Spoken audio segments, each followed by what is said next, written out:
Hey man, today I'm going to be reacting to a video by H2, I think that's how you pronounce the name. It's called Reading Celeste's Negative Reviews, so you don't have to. And I saw this video come up on my feed, mainly, I guess because on my main channel I do play Celeste a lot, twice a week. So I'm currently playing the advanced lobby in the Strawberry Jam mod, so yeah, I kind of want to see the negative reviews and what do they have to say about it. It's like if it's gonna be like either trolly or if they're gonna have like legitimate concerns about the game. Because yeah, I have a lot of time spent in the game, and I don't think it's like, I mean, to me personally speaking, I don't think it's like 10 out of 10, but I do like the game a lot. So I mean, otherwise I wouldn't keep on playing it, right? So yeah, let's just see what the negative reviews are, because I have never seen this channel before, so I don't know if they're just gonna list everything, or we'll see.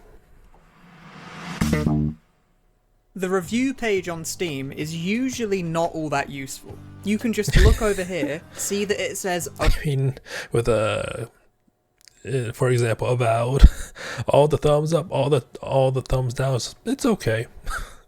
Although I think it's people thought that they were deleting the thumbs down review, so they were also thumbs upping with bad reviews as well. Overwhelmingly positive, and know that this game is probably pretty good.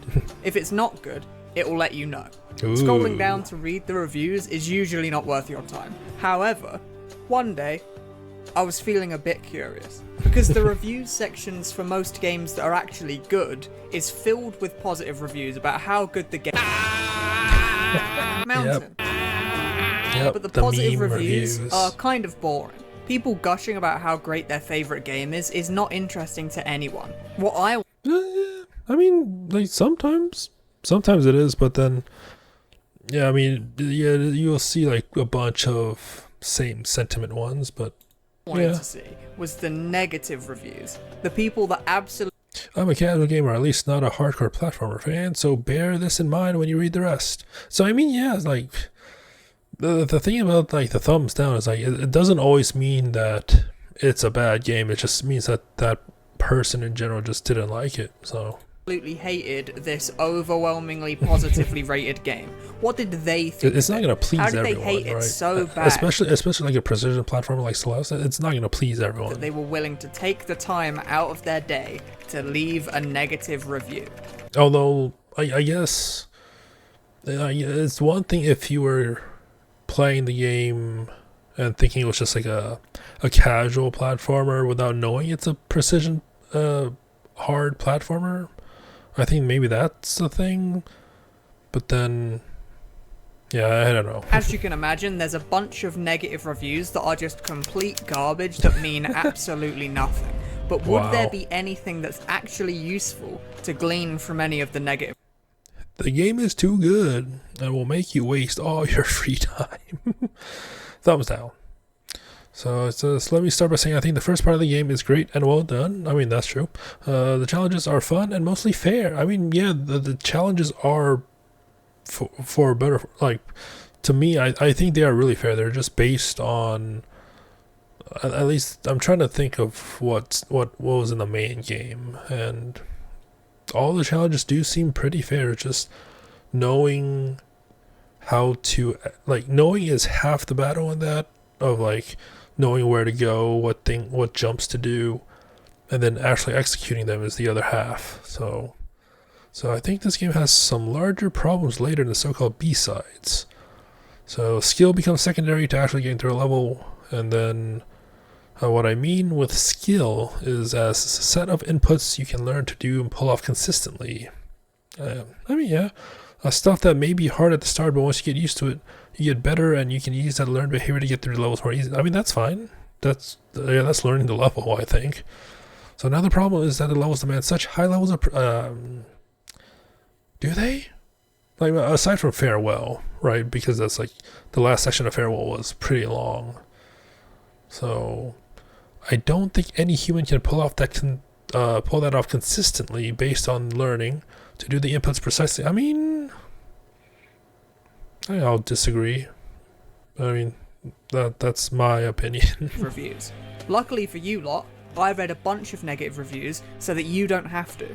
After a bit of thinking, I decided that my game of choice was going to be Celeste. I chose this game because it has that delicious, overwhelmingly positive rating, and it is, in my opinion, the best platformer game ever made. So, I dug Is it though?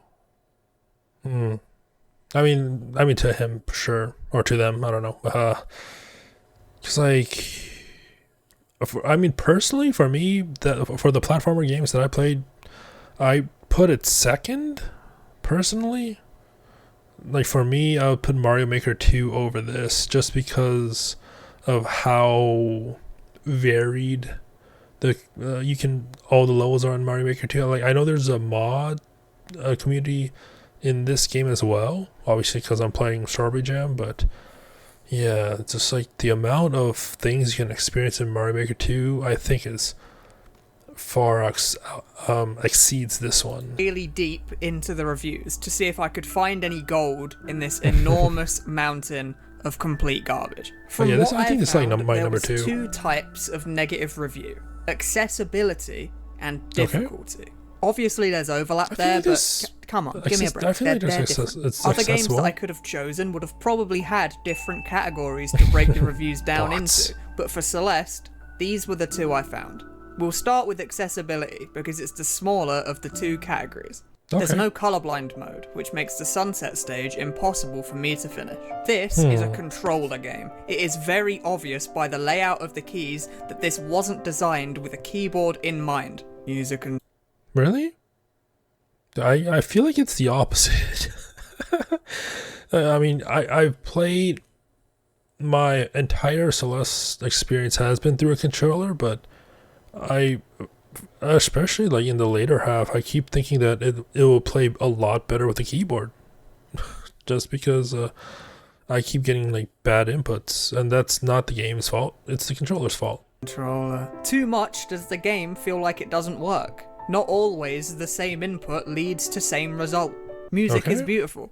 Get it on a console. The controls with a gamepad on the Steam version are awful. You will die as much from the controller refusing to recognize the difference between left and up left. And that's me. But I mean that I don't think that's this. Like I generally don't think that is because of the game. It's just more because of the controller. And depending on what controller you use, like a lot of controllers nowadays, because I use the D-pad when I play the game, because like a lot of controllers are set up so it's all like one, the D-pad is like all in one disc, if that makes any sense. So then, like for example, if you would press right, but then if you lean your thumb up without thinking of pressing up to make it diagonal, so you think you're still pressing that one direction, it's gonna think you're gonna do another direction, and that's not the game's fault, at least to my knowledge. It's more the controller and how it's built can really change that. And from the puzzles. So apparently Celeste has some accessibility issues. It has some fairly good accessibility options, like the ability to remove screen shake and controller rumble. You can make the grab button be a toggle instead of a button that you need to hold down. There's a photosensitive mode, and the game even has an assist mode, which allows players who find the game too difficult to still experience the game at their I have not done the assist mode, but there are a lot of assists. Their own pace. Unfortunately, though, the English language is represented by a Canadian flag, which literally makes me sick to my stomach. Right. But of course, there's things missing. Most importantly here, there are no colorblind options, which can make it basically impossible for people with certain types of colorblindness to experience the game. These sorts of accessibility options can be vital to certain players, but it can be quite hard for small indie devs to add these sorts of options into their games. But selling 500,000 copies in your first year probably could help you implement some extra accessibility options in the future.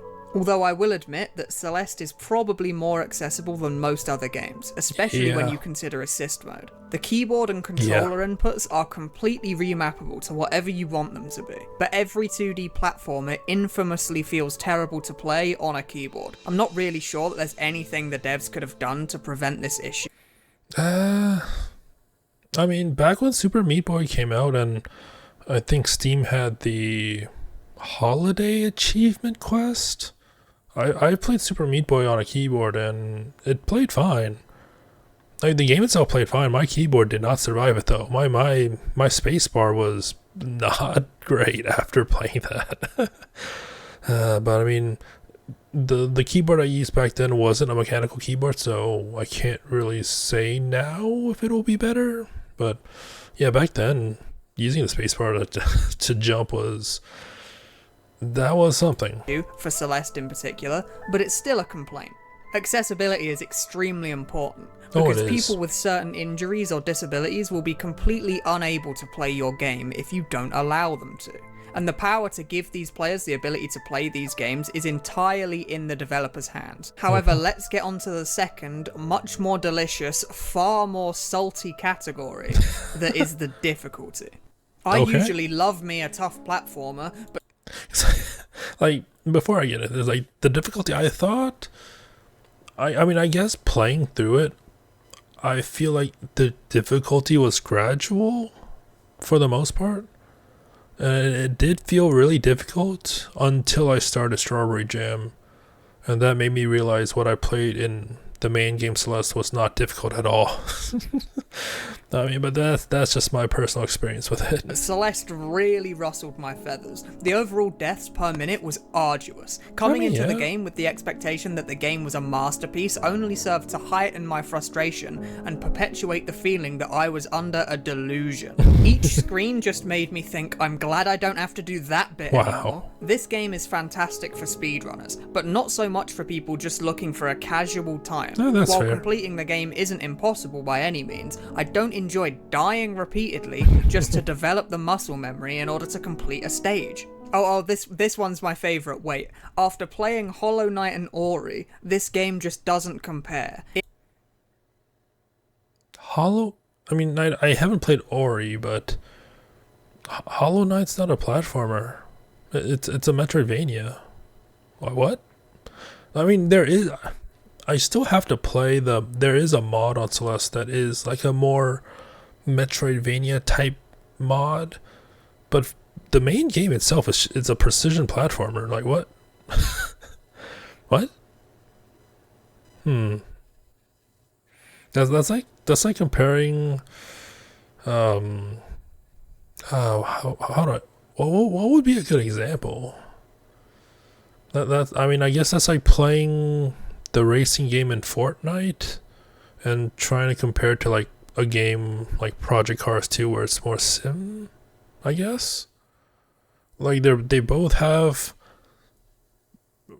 Hollow Knight and Celeste have platforming elements, but one is more specific. I don't know. It has more of a Super Meat Boy feel. Well, of course it has a Super Meat Boy feel because the games that you mentioned, Hollow Knight and Ori, are both Metroidvanias, whereas Super Meat Boy and Celeste are classic 2D platformers. You're looking for the wrong type of game in the wrong place. This isn't even I understand that it's supposed to be difficult, but the controls feel muddy and the level design overwrought. Try Celeste if Super Meat Boy and Kaizo Mario are your bread and butter. Otherwise, avoid it.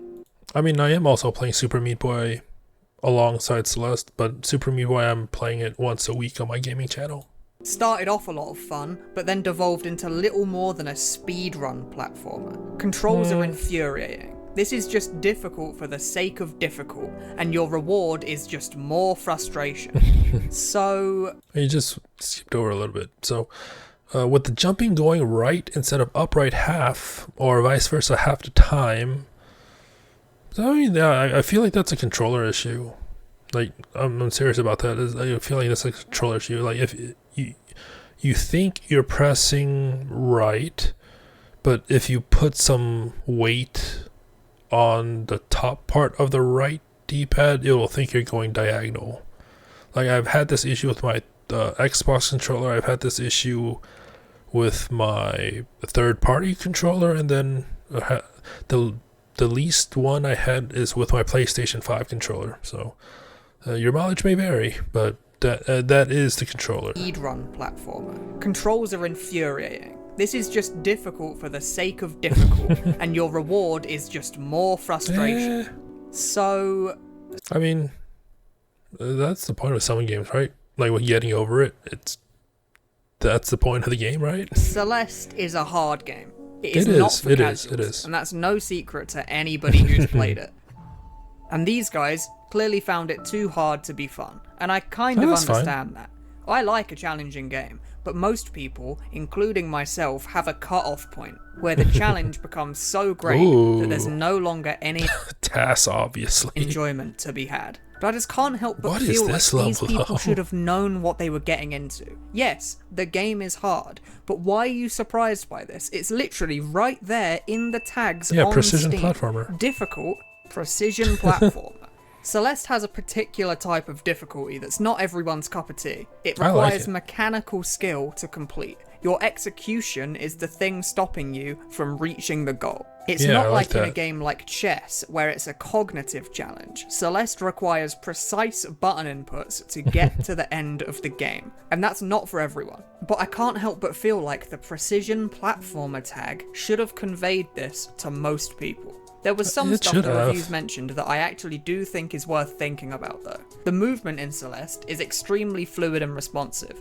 You move extremely fast and you can turn on a dime. If you enjoy yeah. the movement more in something like Super Meat Boy, where you're quite weighty and floaty, then maybe No. you won't like Celeste's precise movement. I am the opposite. Like I'm fine with Super Meat Boy's movement, but I generally don't like the floatiness of it. And with Super Meat Boy, there's some suctionness to it as well. Like if you're on the wall, it feels like you're suctioned to it to a point compared to like Celeste. So like to me, I much prefer Celeste's I guess range of movement compared to Super Meat Boy. So You were okay with Super Meat Boy being hard because it controlled in a way that you enjoyed. I'm But not fine Celeste with it being too, hard so. isn't okay because you don't like the way it controls. I recently impulse bought a game called Dust Force after watching a Oh. Leon Massey video where he said it was his favourite platformer. I have it, played it but for I a haven't bit played it. and really didn't enjoy it. I understand why other people like it, but the character you control is very weighty. The character takes quite a long time to accelerate and to turn around, and there's this weird wall running mechanic that I just couldn't get my head around. There's nothing Okay. wrong with the movement system, it's just not something I can really get behind.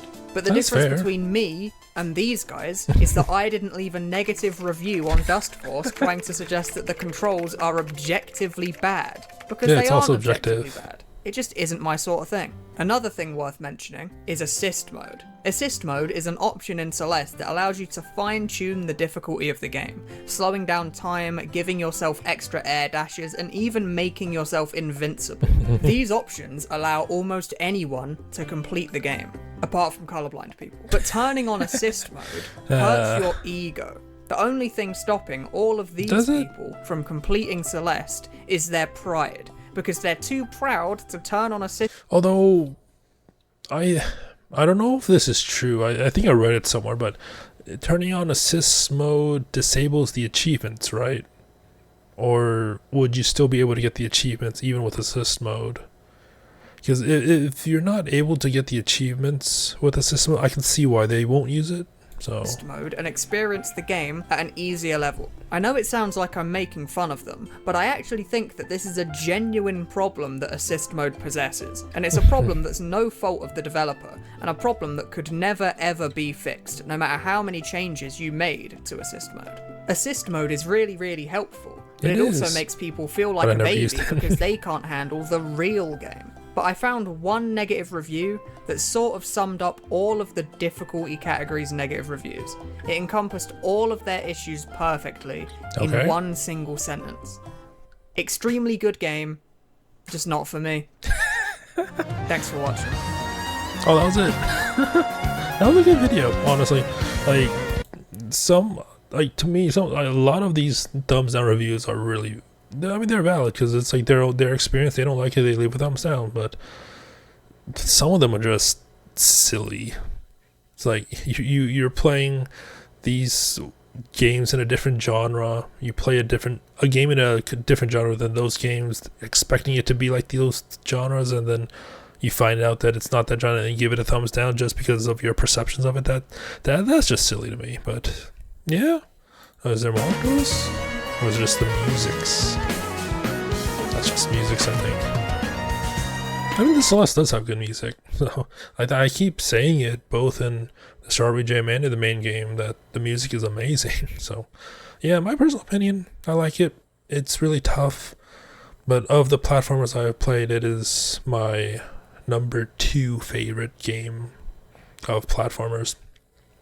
And just because there's so much variety in Mario Maker 2 that this even with all the mods and the modded levels, like it can't compare to the Mario scene. So it is what it is. It is what it is. So yeah, and like I said, I am playing this on my gaming channel as with Super Meat Boy if you want to check it out. Andy plays all night. So yeah, that was Celeste's negative reviews. So hope you enjoyed it. Until next time. Oh yeah, I will be going, like I'll try and get more requests done. Like I wanted to check this one out just because it was about Celeste, and like I said, I'm playing Celeste a bit on my gaming channel, so I want to check that out. So I will be going back to requests, and if you have any other requests, if anyone has any requests of what videos to react to, gaming or not, I don't care. Like I do react to Sidemen once a week too, so I'm not just reacting to gaming stuff. I'll react to anything as long as it's YouTube safe. So yeah, anyways, hope you enjoyed it. Until next time, thank you for watching and have a nice day.